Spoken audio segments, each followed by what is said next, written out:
சொந்த ஊர்னாலே சொர்க்கம் இல்ல. எப்படி போச்சுன்னே தெரியல இந்த 12 நாள். எல்லாமே முடிஞ்சு போய் திருப்பி மதுரைக்கு வந்து ஏதோ ஒரு வாழ்க்கைய வாழப் போறோம். அதோட நினைவுகள பார்க்கலாமா? சொந்த ஊரோட நினைவுகள.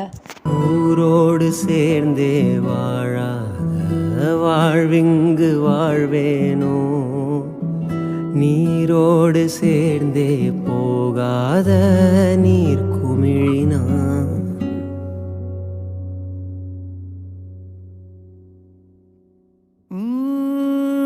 போய் வா, கலங்காதே கலங்காதே மகனே, உனக்காக காத்திருப்போம். போய் நீ